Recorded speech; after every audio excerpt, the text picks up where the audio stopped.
Hello friends, आप सभी का स्वागत है फिर से एक बार आज के क्लासेस में। तो चलिए शुरू करते हैं आज की क्लास। आज की क्लास नंबर हमारी कौन सी है? तो 10th, मतलब 10वीं क्लास है। इससे पहले हमारी 9 क्लास हो चुकी है। अगर आपने वो वीडियो नहीं देखी तो प्लीज़ देख लें, क्योंकि हमने उसमें ज्योग्राफी को question wise, topic wise and point wise cover किया है। तो सारे के सारे वीडियो आपके लिए मोस्ट इम्पॉर्टेंट है। इसी से हमने 2 क्लास पहले से शुरू किया है टॉपिक को पॉइंट वाइज कवर करने की, जिसमें हमने आपकी एनसीईआरटी, एससीईआरटी की 6, 8, 9, 10 तीनों ही बुकों को, जितने भी ज्योग्राफी में से इम्पोर्टेंट टॉपिक हैं उन सभी को हमने पॉइंट वाइज कवर किया है। तो हमारी इससे पिछली क्लास में हमने भारत की स्थिति के जितने भी इम्पोर्टेंट पॉइंट्स हैं उसको कवर किया, और उसके बचे हुए पॉइंट्स को आज हम कवर कर रहे हैं। तो चलिए बिना समय गवाए शुरू कर देते हैं आज की क्लास। और उससे पहले आप सभी से एक छोटी सी रिक्वेस्ट कि अगर वीडियो आपको अच्छी लगी है तो प्लीज़ वीडियो को लाइक करें और चैनल को सब्सक्राइब करें, ठीक है। तो चलिए आज का पॉइंट जो है वो है, सबसे पहला पॉइंट है कि बाबा बदून की पहाड़ियाँ, जो बाबा बदून है उसकी पहाड़ियाँ और ब्रह्मगिरी की पहाड़ियाँ कहाँ स्थित है? तो ये कहाँ स्थित है? तो ये धारावाड़ का जो पठार है उसके पश्चिमी भाग में स्थित है। कहाँ स्थित है? तो ये धारावाड़ के जो पठार है उसके पश्चिमी भाग में कौन सी पहाड़ियाँ स्थित है? तो ब्रह्मगिरी की पहाड़ियाँ और बाबा बदून की पहाड़ियाँ, ये दोनों पहाड़ियाँ इंपॉर्टेंट है। और ये कहाँ स्थित है? तो ये धारावाड़ पठार के पश्चिमी भाग में। क्वेश्चन बन सकता है कि धारावाड़ के पश्चिमी भाग में कौन सी पहाड़ियाँ स्थित हैं, और दोनों एमसीक्यू में दे दे कि ब्रह्मगिरी की पहाड़ियाँ और बाबा बदून की पहाड़ियाँ। तो ये क्या हो जाएगा? एक से अधिक क्या हो जाएगा इसका आंसर? तो ये सभी जितने भी पॉइंट आपके लिए लेके आए हैं इंपॉर्टेंट, तो प्लीज़ वीडियो को लाइक एंड चैनल को सब्सक्राइब कर लें, ठीक है। अब देखते हैं अगला पॉइंट। अगला पॉइंट है कि दक्षिण भारत की सबसे ऊंची चोटी कौन सी है? तो ये मिसप्रिंट हो गया है। दक्षिण भारत की सबसे ऊंची चोटी कौन सी है? अन्नामुडी। अन्नामुडी कौन सी है? अन्नामुडी, ये दक्षिण भारत की सबसे ऊंची चोटी है। और ये इसकी ऊंचाई कितनी है? तो इसकी ऊंचाई 2696 मीटर है। एनसीईआरटी बुक में कितना दे रखा है? तो 2695 मीटर इसकी ऊंचाई दे रखी है, ठीक है जी। तो हमने दोनों आपको बता दिए कि इसकी ऊंचाई कितनी है अन्नामुडी की, तो 2695 मीटर एनसीईआरटी बुक के हिसाब से, ठीक है। और ये क्या है? तो ये दक्षिण भारत की सबसे ऊंची चोटी है। दक्षिण भारत की क्या है? सबसे ऊंची चोटी। अब देखते हैं अगला पॉइंट। अगला पॉइंट है कि आंध्र प्रदेश और उड़ीसा के तटीय भाग में कौन सी पहाड़ियाँ पाई जाती हैं? तो तटीय भाग में कौन सी पाई जाती है किसके? तो उड़ीसा के और आंध्र प्रदेश के। तो वो पाई जाती हैं महेंद्रगिरी की पहाड़ियाँ। महेंद्रगिरी की पहाड़ियाँ कहाँ पाई जाती है? तो तटीय भाग में पाई जाती है किसके? उड़ीसा के और आंध्र प्रदेश के। आंध्र प्रदेश और उड़ीसा के तटीय भागों में कौन सा मैदान पाया जाता है पहाड़ी? तो वो है महेंद्रगिरी की पहाड़ी। अगला पॉइंट है कि भाबर प्रदेश का अर्थ क्या है? इंपॉर्टेंट है, इसलिए इसको ऐड किया हूँ कि ये आपके एग्जाम के पर्पज से इंपॉर्टेंट है। क्योंकि देखिए, भाबर प्रदेश वो प्रदेश होते हैं ऐसे जहाँ का निर्माण हिमालय नदियों द्वारा लाई गई कंकड़ पत्थर के निक्षेप से होता है, ठीक है जी। तो किससे होता है? जो कंकड़ पत्थर के निक्षेप से जो होता है वो क्या कहलाता है? तो भाबर प्रदेश। ये क्वेश्चन आपका बन सकता है कि कंकड़ पत्थर के निक्षेप से क्या होता है, तो वो क्या कहलाता है? तो वो होता है, उसका अर्थ होता है भाबर प्रदेश, ठीक है। उसका क्या अर्थ होता है? तो भाबर प्रदेश। किस प्रदेश का निर्माण करते हैं कंकड़ पत्थर के निक्षेप? तो वो किस प्रदेश का निर्माण करते हैं? तो भाबर प्रदेश का वो निर्माण करते हैं, ठीक है। तो ये सभी पॉइंट आपके एग्जाम के पर्पज से इंपॉर्टेंट है। तो प्लीज़ वीडियो को लाइक एंड चैनल को सब्सक्राइब जरूर करें, क्योंकि आप हमारे जितने भी पिछले वीडियो देखेंगे वो सभी वीडियो आपके एग्जाम के पर्पज से इंपॉर्टेंट है। एक बार देखिए फिर बोलिए कि हाँ, अगर आपको अच्छा ना लगे तो।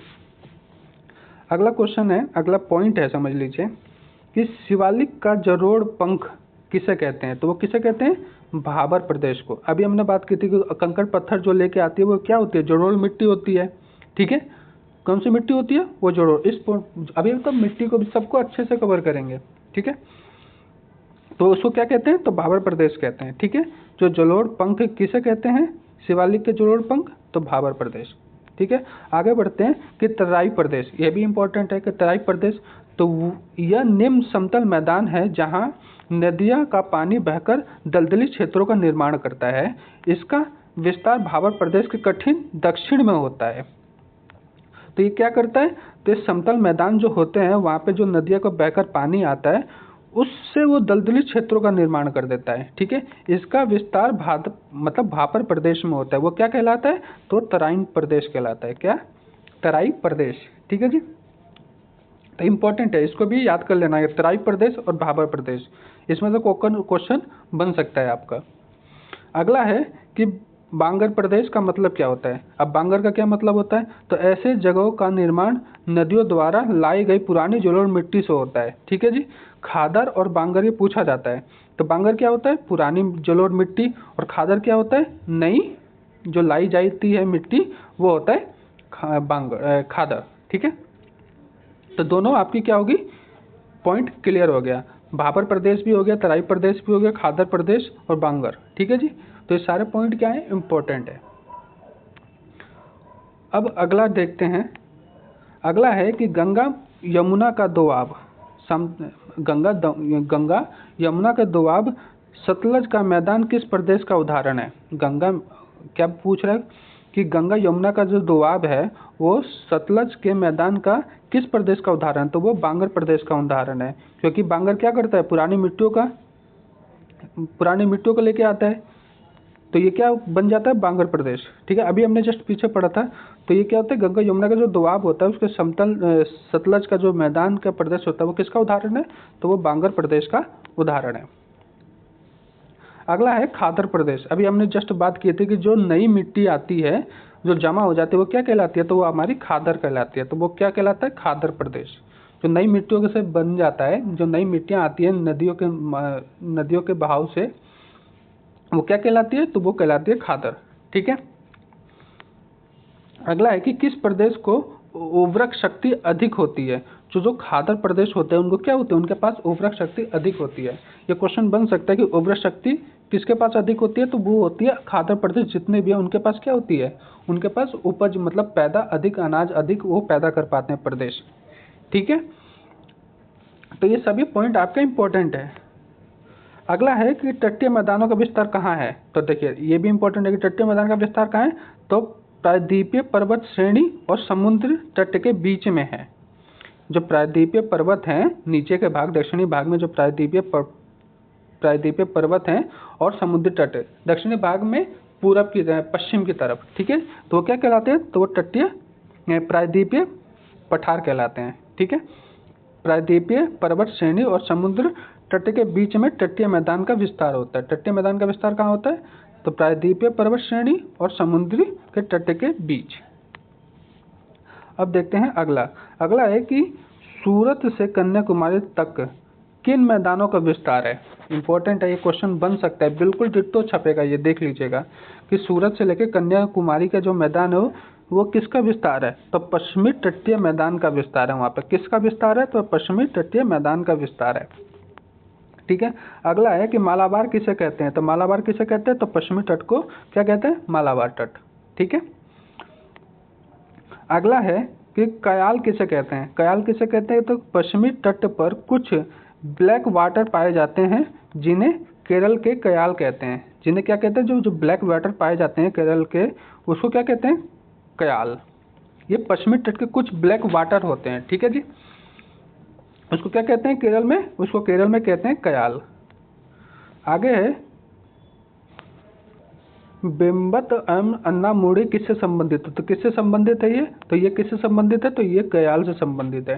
ठीक है, अब देखते हैं आगे है कि ब्लैक वाटर क्या है? तो ब्लैक वाटर क्या है? एक प्रकार का लैगून पानी है, एक तरीके से लैगून पानी है। ठीक है, तो क्या है? एक प्रकार का लैगून है। ठीक है, अगला है कि लैगून क्या होता है? तो समुद्री क्षेत्र में तटीय इलाकों में पानी सूखी जमीन में घुस जाता है और इसके किनारों पर धीरे धीरे बालू जमने से यह जलीय भाग समुद्र से अलग हो जाता है।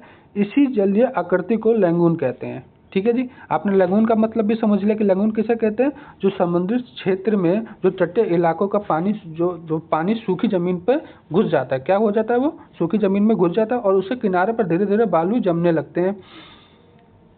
और ये जमने के बाद क्या होता है? ये जलीय भाग समुद्र से क्या होता है? अलग हो जाता है, क्योंकि वो किनारे पे अब जब बालू जम जाता है तो वो क्या हो गया? समुद्र से कट गया। और उसी जलीय आकृति को क्या कहते हैं? लैगून कहते हैं। ठीक है, अगला है कि तमिलनाडु का पूर्वी तट क्या कहलाता है? तो तमिलनाडु का पूर्वी तट क्या कहलाता है? तो कोरोमंडल तट।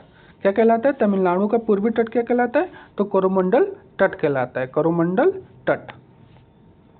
प्लीज़ आप इस सभी से रिक्वेस्ट है कि प्लीज़ वीडियो को लाइक एंड शेयर जरूर करें और चैनल को सब्सक्राइब करें, क्योंकि सारे आप देख रहे होंगे कि सारे के सारे क्या हैं, इम्पोर्टेंट पॉइंट है यार। ये सभी आपके एग्जाम के पर्पज से हमने 3 बुकों को ज्योग्राफी के 8th 9th 10th और उसको एक करके उसके बाद उसमें से एक टॉपिक बनाए, टॉपिक में से आपके ये क्वेश्चन चल रहे हैं। ठीक है, जितना भी इम्पोर्टेंट पॉइंट है उसको हम लेके आ गए हैं कि आपका कोई भी पॉइंट ऐसा है ना हो जो ना मतलब जो छूटे ना, सारे का सारा आपका क्या हो जाए, कवर हो जाए। अगला पॉइंट है कि गोदावरी और महानदी के बीच का पर्वत मतलब पूर्वी तटीय मैदान किस नाम से जाना जाता है?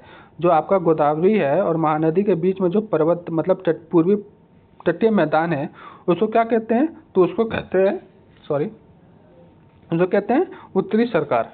क्या कहते हैं उसको? उत्तरी सरकार।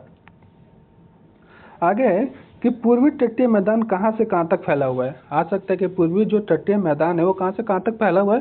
तो वो पूर्वी घाट एवं समुद्री तट के बीच स्वर्ण रेखा नदी से कन्याकुमारी तक फैला हुआ है। मतलब जो पूर्वी घाट में समुद्री तट है उसके बीच में स्वर्ण रेखा नदी है, वहाँ से लेकर ये कहाँ तक फैला है? तो कन्याकुमारी के जो है वहाँ तक ये फैला हुआ है। अगला है कि अंडमान निकोबार द्वीप समूह, इसके बारे में भी थोड़ा सा देख लेते हैं तथ्य कि ये इसके बारे में क्या कहते हैं। तो अंडमान निकोबार द्वीप समूह कहाँ स्थित है? तो आप सभी को पता होगा कि कहाँ स्थित है, तो ये बंगाल की खाड़ी में स्थित है। अगला पॉइंट है कि भारत का एकमात्र सक्रिय ज्वालामुखी का नाम बताइए जो अंडमान निकोबार द्वीप समूह में स्थित है। तो सक्रिय ज्वालामुखी कौन सा है? तो बेरन। जो कहाँ स्थित है? तो अंडमान निकोबार द्वीप समूह में स्थित है। ये क्या है? अभी तक ये सक्रिय है, यहाँ पे कभी कभी ज्वालामुखी क्या होती है? निकलती है। अगला है कि नारकोडम जो ज्वालामुखी है वो किस द्वीप पर स्थित है? तो वो अंडमान निकोबार जो द्वीप है उस पर स्थित है। कौन सा ज्वालामुखी? तो नाराकोडम। ठीक है, अब देखते हैं अगला कहते हैं कि कौन सा चैनल अंडमान को निकोबार द्वीप से अलग करता है? ये इंपॉर्टेंट है कि कौन सा चैनल अलग करता है? तो चैनल नंबर 10। ठीक है जी, इसमें देखिए इसमें 3 क्वेश्चन बनते हैं, चैनल 8 का बनता है, चैनल 9 का बनता है और चैनल 10 का बनता है। ठीक है, तो ये तीनों आपको अच्छे से कवर करना है। चैनल 8 पे मतलब कौन सा वो बनता है, मतलब द्वीप स्थित है, 9 पे कौन सा है और 10 पे कौन सा है। ठीक है जी, अगला है कि भारत का सबसे दक्षिणी बिंदु इंदिरा पॉइंट कहाँ स्थित है? तो ये ग्रेट निकोबार द्वीप समूह पर स्थित है। कौन सा? तो इंदिरा पॉइंट। ये क्वेश्चन बन सकता है आपका कि इंदिरा पॉइंट कहाँ स्थित है? तो ग्रेट निकोबार द्वीप समूह।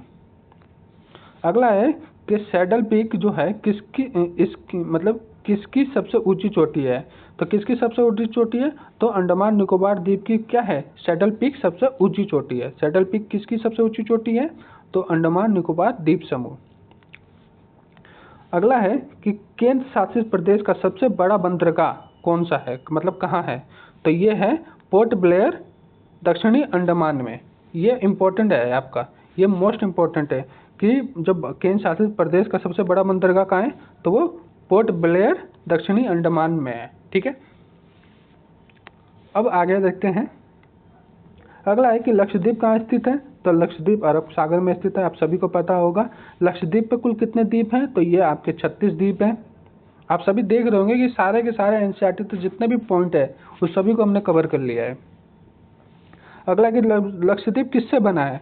तो ये प्रवाल भित्ति से बना है। देखिए कहाँ स्थित है? तो अरब सागर में स्थित है लक्षद्वीप। इस पे कुल कितने द्वीप हैं? तो 36 द्वीप हैं। और किससे बना है? तो प्रवाल भित्ति से बना है। मन्नार की खाड़ी में भारत और श्रीलंका के बीच कौन सा द्वीप स्थित है? तो ये कौन सा स्थित है? तो पम्बन। कौन सा द्वीप स्थित है? तो पम्बन। ये इंपॉर्टेंट है कि भारत और श्रीलंका के बीच में कौन सा द्वीप है? तो पम्बन द्वीप स्थित है। अगला है कि बंगाल और भारत की सीमा पे कौन सा द्वीप स्थित है? तो न्यूम्यूर द्वीप। जो न्यूम्यूर द्वीप है वो कहाँ पे स्थित है? तो भारत और बंगाल के बीच में। ये देखिए ये जितने भी दोनों है ना इम्पोर्टेंट है, भारत और श्रीलंका और भारत और बांग्लादेश। तो भारत श्रीलंका किस पे है? कौन सा द्वीप है बीच में? तो पम्बन है। और न्यूम्यूर द्वीप किसके बीच में है? तो भारत और बांग्लादेश के। अगला है, अब कुछ ना मतलब पॉइंट इसी से है, लेकिन जो कुछ रह गए थे जो हमने कल की क्लास में कवर नहीं किया उसको कवर कर लेते हैं, ठीक है। जिसमें से सबसे पहला है कि हिमालय के जो प्रादेशिक विभाजन है ना, जो मतलब प्रदेश के हिसाब से जिसका विभाजन किया है, ये भी पिछली बार तैयारी 3 में पूछा गया था। कुमायूं हिमालय और सतलज नहीं, तिरसा तिरसा और सतलज के बीच में कौन सी हिमालय पड़ता है, ठीक है। तो ये एग्जाम में पूछा हुआ था, ये हमने पिछली क्लास में कवर नहीं किया, तो इसको आज की क्लास में इसको कवर कर देते हैं कि कुछ ना छूटे, ठीक है। तो प्रादेशिक जो विभाजन है हिमालय का उसको अब देखते हैं। तो क्या है, पंजाब हिमालय सबसे पहला कौन सा आता है, तो पंजाब हिमालय आता है। इसका विस्तार सिंधु नदी से लेकर सतलज नदी के मध्य है, ठीक है। किसके नदी के बीच में है, जो पंजाब हिमालय पड़ता है वो पड़ता है सिंधु नदी और सतलज नदी के बीच में पड़ता है, जिसकी लंबाई कितनी है, तो 560 किलोमीटर इसकी लंबाई है, ठीक है जी। क्लियर हो गया कि सिंधु नदी और सतलज नदी के बीच कौन सा पड़ता है, तो पंजाब हिमालय पड़ता है, ठीक है। इसकी लंबाई कितनी है, तो 560 किलोमीटर इसकी लंबाई है। इसका अधिकांश भाग जम्मू कश्मीर हिमाचल प्रदेश में पाए जाते हैं। इस भाग की मुख्य पर्वत श्रेणी अधिक लद्दाख, पीर पंजाल, धौलाधार, जास्कर है। ये भी हो गया भाई। नदी हो गए, सतलज और सिंधु के बीच में पड़ता है पंजाब हिमालय। इसकी ऊंचाई, इसकी लंबाई कितनी है, तो 560 मीटर है। इसके बीच में कौन कौन से प्रदेश पड़ते हैं, मतलब तो जम्मू कश्मीर अधिकांश और हिमाचल प्रदेश पाए जाते हैं। इस मुख्य अब पर्वत, इसके अंदर कौन से पर्वत पड़ते हैं, तो लद्दाख श्रेणी पड़ता है, पीर पंजाल पड़ता है, धौलाधार पड़ता है और जास्कर पड़ता है। और अब आगे देखते हैं कि शुष्क होने के कारण हिमरेखा अधिक ऊंचाई पर पाई जाती है। हिमालय के इस भाग में ऊंचाई पूरब से पश्चिम की ओर कम होती है। इंपॉर्टेंट पॉइंट है कि जहाँ पे पूरब से पश्चिम की ओर ऊंचाई कम होती है, वो किसके अंदर, कौन सा हिमालय उसके अंतर्गत आता है, तो वो आता है आपका पंजाब हिमालय। ये आपका क्वेश्चन बन सकता है कि हिमालय के किस भाग में पूरब से पश्चिम की ओर ऊंचाई कम होती है, तो वो किसके भाग में कम होती है, तो वो पंजाब हिमालय में कम होती है, ठीक है। इंपॉर्टेंट है ये लाइन, ये आपकी लाइन क्या है, इंपॉर्टेंट है। हिमालय के इस भाग में, मतलब किस भाग में, तो पंजाब हिमालय के भाग में पूरब से पश्चिम की ओर लंबाई क्या होती है, ऊंचाई, मतलब ऊंचाई कम होती है। मैं लंबाई कह रहा था, सॉरी। इसकी ऊंचाई क्या होती है, कम होती है, ठीक है। इंपॉर्टेंट है, हमने सभी फैक्ट इसके बताते हैं। पंजाब हिमालय के सिंधु नदी और सतलज नदी के मध्य है, 560 किलोमीटर है, 2 प्रदेशों के बीच में पाए जाते हैं। इसमें ये पहाड़ियाँ आती हैं, श्रेणी मतलब पर्वत श्रेणी आती हैं। इसकी ऊंचाई हिमरेखा की ऊंचाई में पाई जाती है। और ये किसके मध्य, मतलब हिमालय के इस भाग की ऊंचाई क्या होती है, पूरब से पश्चिम की ओर कम होती है, ठीक है। अब अगला पॉइंट देखते हैं। अगला है कुमायूं हिमालय, ये भी इम्पोर्टेंट है। तो ये इसके अब देखते हैं क्या है, तो ये है सतलज नदी और काली नदी के बीच है। किसके नदी के बीच है, कुमायूं हिमालय, तो सतलज और काली के बीच है, जिसकी लंबाई कितनी है, 320 किलोमीटर है। ये उत्तराखंड और पश्चिम उत्तर प्रदेश में फैला हुआ है। ये भी फैक्ट क्लियर हो गया। 2 नदियों के बीच में, जिसका क्या नाम है, कुमायूं हिमालय किन नदियों के बीच में है, तो सतलज और काली नदी के बीच में। लंबाई 320 किलोमीटर और उत्तरांचल और उत्तर प्रदेश के मध्य ये फैला हुआ है। अब देखते हैं इसकी चोटियाँ। तो इसकी चोटियाँ कौन सी है, इसकी प्रमुख चोटियाँ हैं बद्रीनाथ, केदारनाथ, त्रिशूल, माना, गंगोत्री, नंदा और यमुना नदी का उद्गम स्थान यहीं पर है। इंपॉर्टेंट है कि यमुना नदी का स्थान किस हिमालय के अंतर्गत आता है, तो यमुना नदी के उद्गम स्थान कुमायूं हिमालय के अंतर्गत आता है। ये फैक्ट आपको किसी बुक में नहीं मिलेंगे। जितने भी प्रैक्टिस चाहे एग्जाम प्रिपरेशन के बुक हैं उसमें नहीं मिलेंगे, ये सिर्फ आपको एनसीईआरटी में ही मिलेंगे। तो ठीक है, तो प्लीज़ आप अच्छे से हमारी वीडियो को कंप्लीट देखें और पूरा देखें। स्किप करके देखेंगे तो आपको ये सारे फैक्ट छूट जाएंगे। तो वीडियो को कंप्लीट देखना और पूरा देखना। एक बार में ना कंप्लीट होए तो 2 बार में देख लीजिए, 2 बार 3 बार रिपीट करेंगे, आपको याद ही हो जाएगा सारा, ठीक है। तो प्लीज़ वीडियो को लाइक ज़रूर कर लें और इसको सेव भी कर लें, ठीक है। अब देखते हैं आगे। तो इसके यमुना नदी का उद्गम स्थान यहीं पे पड़ता है। टून घाटियाँ शिवालिक एवं मध्य हिमालय के बीच स्थित है। कौन सा स्थित है, तो कुमायूं हिमालय स्थित है। किसके, टून घाटियों शिवालिक एवं मध्य हिमालय के बीच में कुमायूं हिमालय स्थित है, ठीक है जी। इतना समझ में आ गया। क्योंकि ये अब बता दिया आपको, कुमायूं हिमालय सतलज काली के बीच 320 किलोमीटर। उत्तरांचल में, उत्तरांचल नहीं होगा, उत्तराखंड होगा जहाँ तक मेरे को लग रहा है, ठीक है। उत्तर प्रदेश, इसकी प्रमुख चोटियाँ केदारनाथ, त्रिशूल, मन्ना, मतलब गंगोत्री, नंदा, ठीक है, बद्रीनाथ, ये भी हो गया। और तुन घाटी, शिवालिक और मध्य हिमालय के बीच पड़ता है। अगला है नेपाल हिमालय, ये भी इम्पोर्टेंट है। जितने भी है इम्पोर्टेंट है, इसमें से क्वेश्चन बने हैं आपके एग्जाम में TRE 3 में, तो हम नहीं चाहते कि आपका कोई भी इम्पोर्टेंट पॉइंट छूटे। तो ये पॉइंट है नेपाल हिमालय, यह काली नदी और तिरसा नदी के बीच स्थित है और इसकी लंबाई कितनी है, तो 800 किलोमीटर की इसकी लंबाई है। इम्पोर्टेंट है, काली और तिरसा के बीच में है और 800 किलोमीटर इसकी क्या है, लंबाई है। किसकी, नेपाल हिमालय की। हिमालय की सबसे ऊंची चोटी इसी भाग में पाई जाती है। सबसे ऊंची चोटी किस भाग में पाई जाती है, तो नेपाल हिमालय के मध्य पाई जाती है, ठीक है। जैसे एवरेस्ट, कंचनजंगा, मकालू, धौलागिरी और अन्नपूर्णा, ये सभी क्या हैं, तो नेपाल हिमालय के मध्य आती हैं और सबसे ऊंची चोटी भी इसी के अंतर्गत पाई जाती है। 800 किलोमीटर इसकी ऊंचाई लंबाई है और काली और तिरसा के बीच ये हिमालय पड़ता है, ठीक है। ऊंचे भाग में कटाव के कारण वनस्पति का अभाव है, जबकि निचले भागों में घाटियां में देवदार, तीड़, ये क्या है, स्पूस आदि कोणधारी वने मिलते हैं। कोणधारी वन मतलब शंकु टाइप के यहाँ पे क्या पाए जाते हैं, वन पाए जाते हैं, ठीक है जी। इसका भी इम्पोर्टेंट सारा फैक्ट जान लिया हमने। काली और तिरसा, 800 मीटर लंबाई, इसकी ऊंची पहाड़ियाँ ये सब हैं, जिसमें कौन से, एवरेस्ट, कंचनजंगा, मकालू, धौलागिरी, अन्नपूर्णा, ठीक है जी। अब देखते हैं अगला पॉइंट। अगला है असम हिमालय, यह आपका लास्ट है। इस विस्तार मतलब इसका विस्तार तिरसा नदी से लेकर ब्रह्मपुत्र नदी तक 750 किलोमीटर है। इम्पोर्टेंट है कि असम हिमालय तिरसा और काली ब्रह्मपुत्र नदी के बीच में है, इसका विस्तार 750 है, ठीक है।